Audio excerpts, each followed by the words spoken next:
Good afternoon. This is Rashad Mitchell coming to you live from my YouTube channel as I continue on my part series.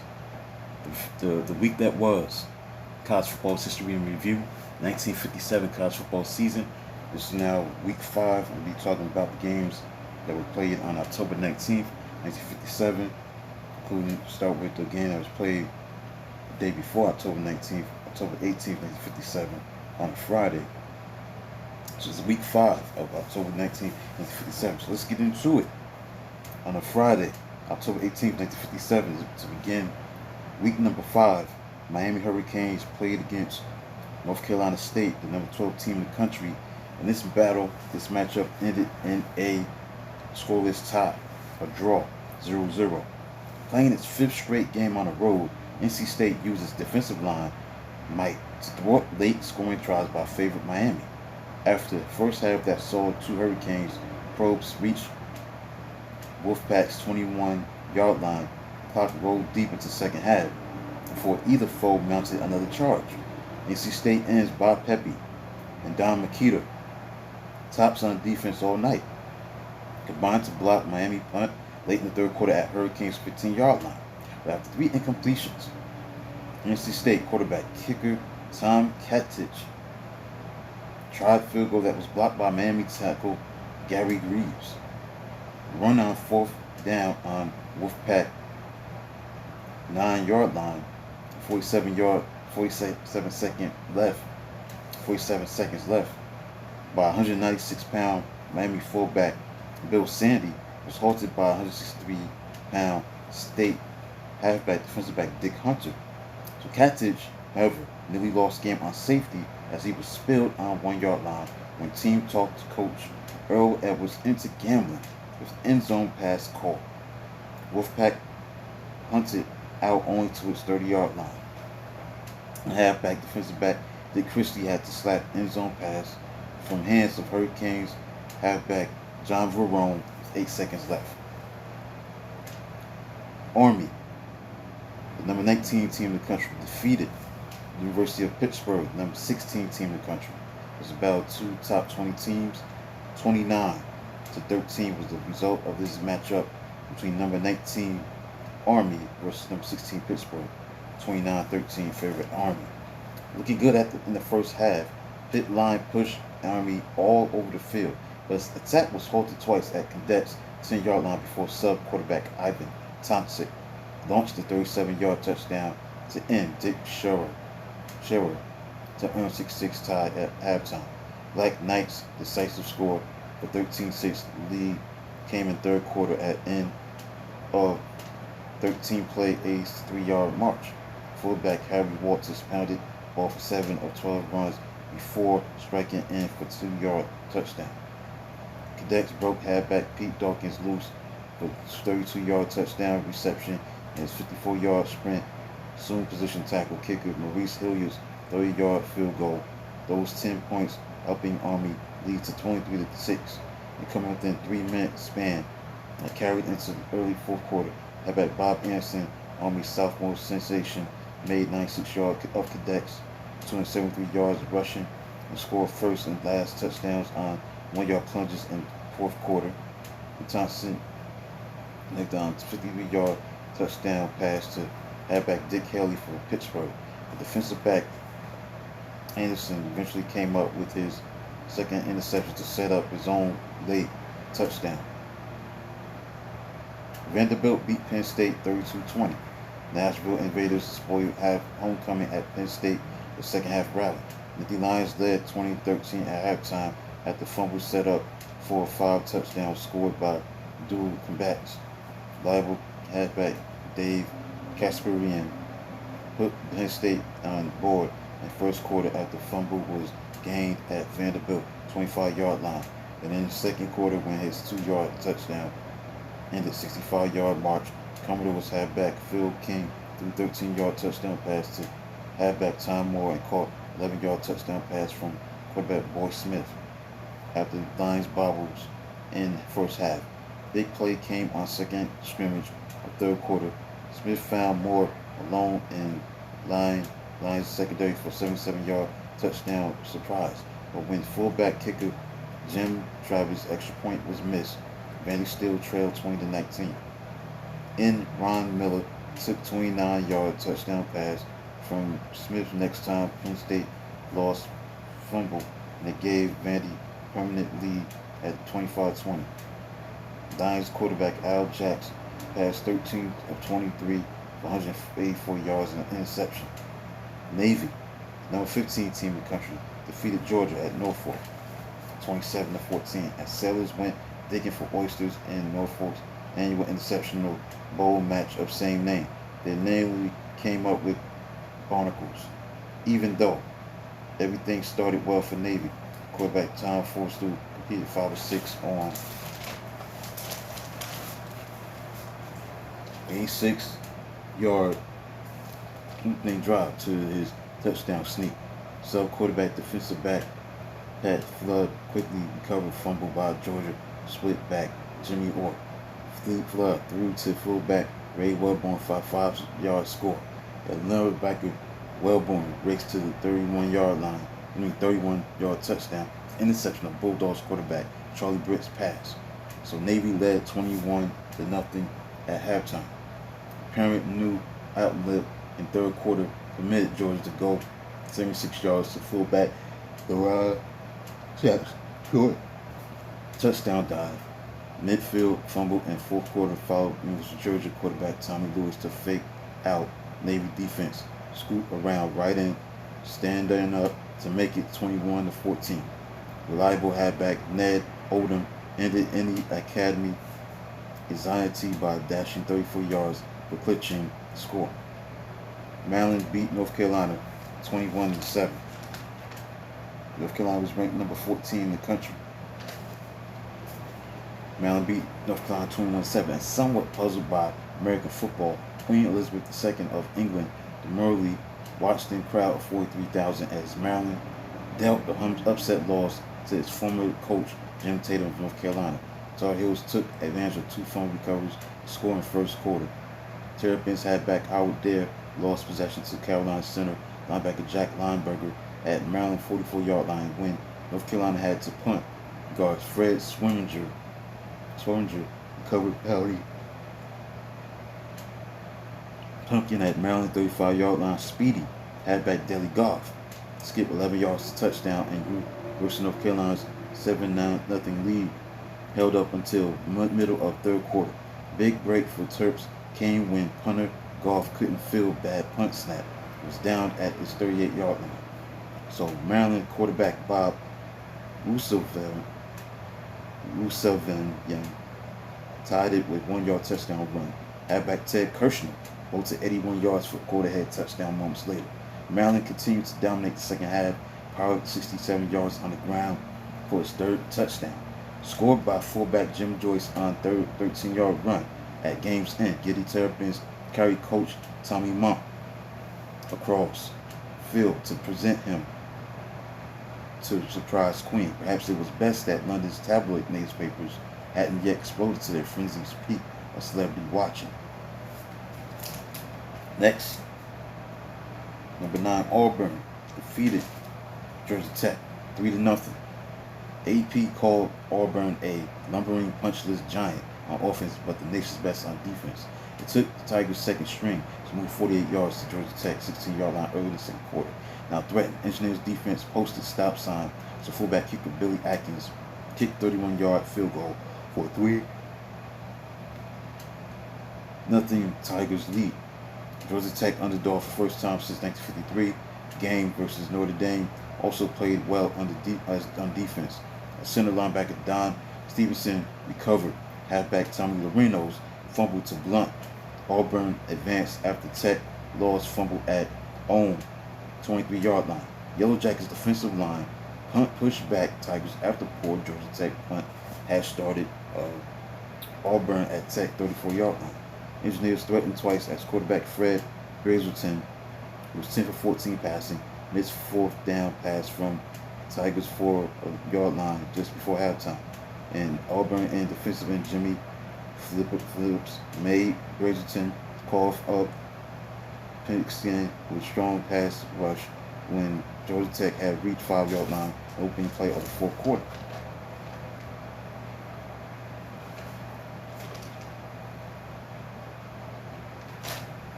Mississippi State beat Florida 29-20. On opening play of the second quarter, Florida halfback Jim Roundtree made Red one-handed grab away from two Mississippi State defensive backs for a 46-yard touchdown. Gators soon went 56 yards to 13-0 lead. Leftless Bulldogs got Joe from Little Sub quarterback Tom Miller, who raised 55 yards to give 7-yard line. Fullback Bill Schoenrock bowled over from 2-yard line, and after defensive tackle Ken Irby's fumble recovery, Maroons tied at 13-13 soon thereafter. State's charge continued at the second half kickoff as it went 68 yards to fullback Molly Halbert's touchdown blast and 19-13 edge. Florida responded with a 77-yard trip at the next kickoff for 2019 counterpunch.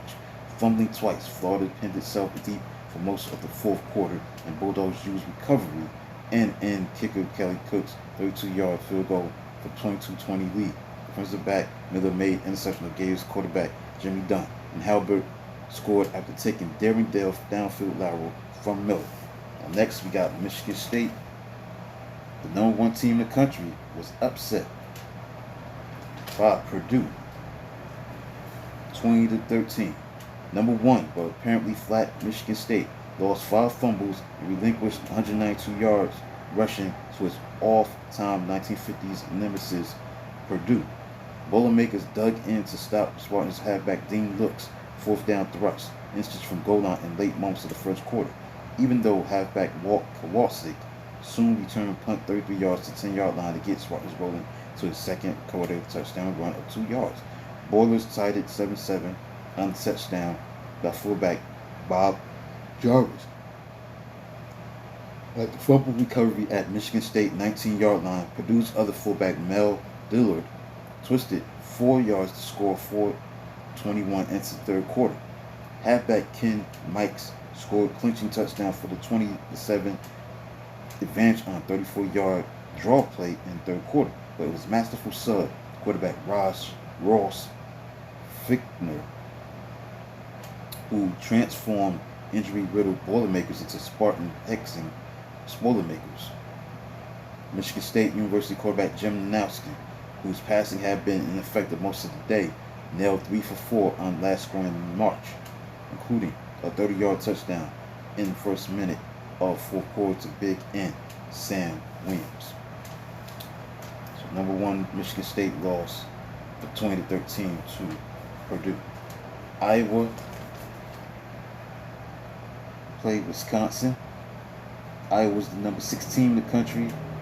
They beat number 13 Wisconsin by a score of 21-7. Experienced Hawkeyes won tight battle as defensive tackles Alex Karras and Dick Klein bottled up Badgers backs, forcing much of Wisconsin's attack to take flight as quarterback Sid Williams, Dale Hackbart, Ron Carson combined to pitch 13 of 20 for 154 yards. So on its first possession in the first quarter, Iowa went 75 yards as halfback Mike Hagler swept far left on a 7-yard touchdown sprint for 7-0 lead that held up well into the third quarter.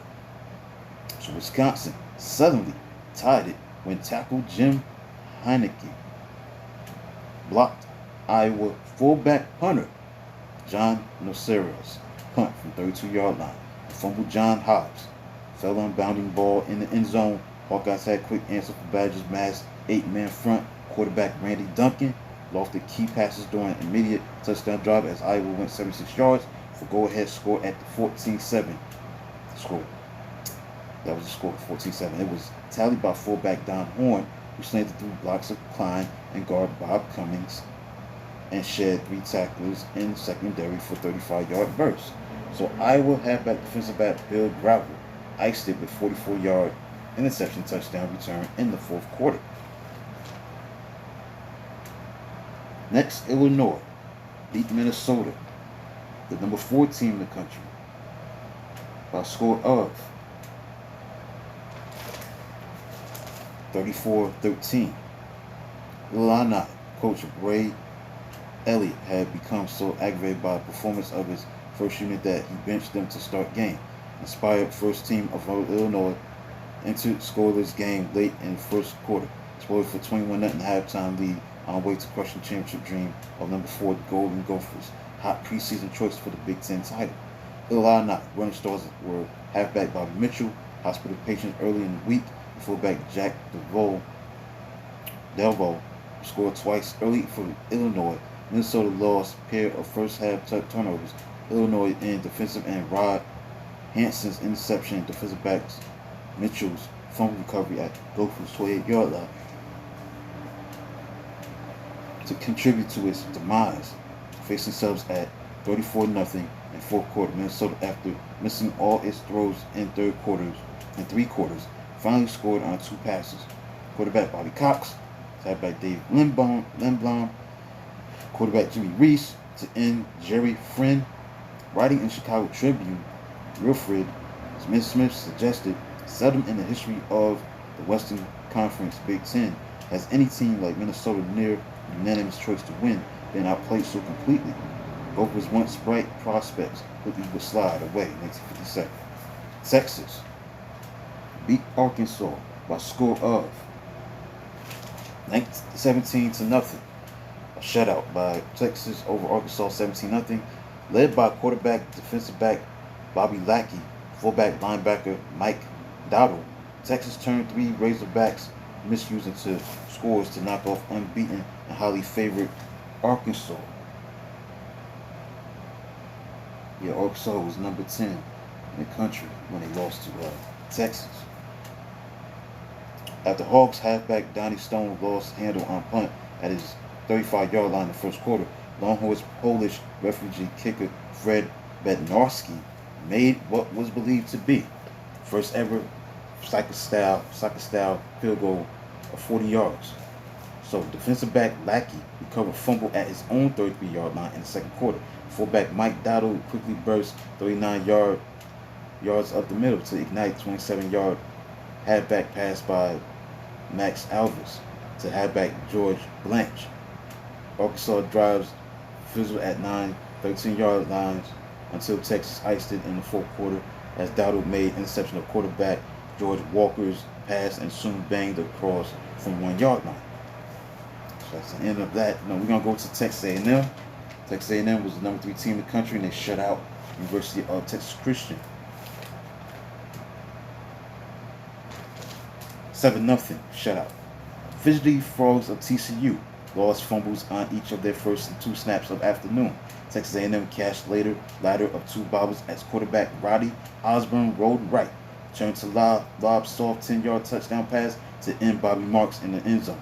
It was then that Horned Frogs got down to their strategy, keeping possession and playing tough defense. TCU succeeded, running 84 plays to A&M's 46, but never caught up thanks to 4 turnovers that stopped Frogs' threats at the Aggies' 10, 5, and twice at the 6-yard lines. Fullback linebacker Buddy Dyke was TCU star with 73 yards rushing on 24 carries, and he made frequent tackles. Texas A&M star halfback John David Crow, who had 40 yards on 12 carries, continued to be nagged by a bum knee and lost 3 fumbles. But defensive back Crow came up with 2 clutch plays. He made interception inside his 10-yard line and caused and recovered fumble to stop Frogs' most promising drive as quarterback Dick Finney scrambled to first down at the 5-yard line. UCLA defeated number 7 Oregon State. Ranked number 7 in the country, Oregon State lost to UCLA by a score of 26-7. The underdog Bruins rallied around fullback Barry Billington's opening drive touchdown run and used 3 turnovers to bring Oregon State crashing from its PCC tower. Bruins were superior in every department according to Beavers coach Tommy Profro. UCLA tailback Kirk Wilson had 51-yard average on 7 punts, including 71-yard quick kick. Oregon State scored in fourth quarter as sub tailback Larry Sanchez threw 34 yards to end Jerry Doman, who carried to 1-yard line. Fullback Jim Stinnett then crashed over for score that came too late. Stanford defeated Washington by a score of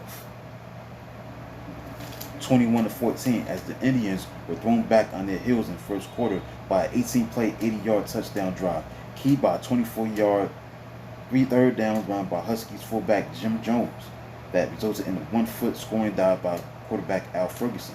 Thereafter, Stanford employed surprisingly strong running attack that piled up 235 yards to control balance of the sunny afternoon in Seattle. Expecting Stanford to fly, Washington presented pass-oriented 4-4 defense, which was carved wide open by fullback Chuck Shea, who had 133 yards rushing on 29 carries and 2 touchdowns, and halfback Al Harrington had 86 yards on 18 carries.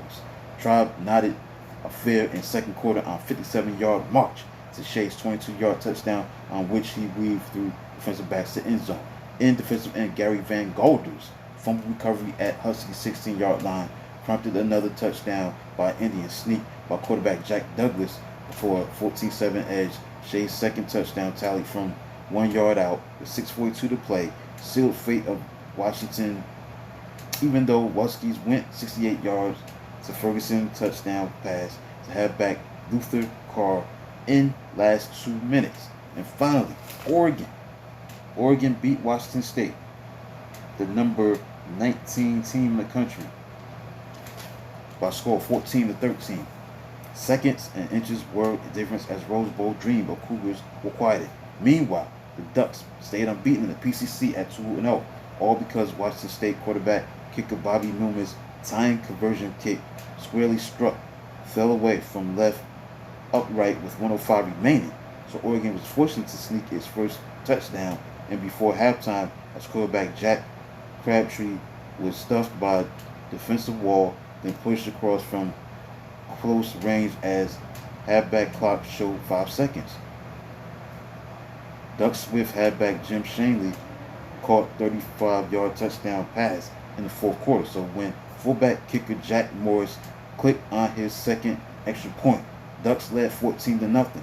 Slumbering Cougars awakened, and Newman hit 2 passes for 29 yards to set up a fullback of Eddie Stevens to go across the goal line from the 1 yard out.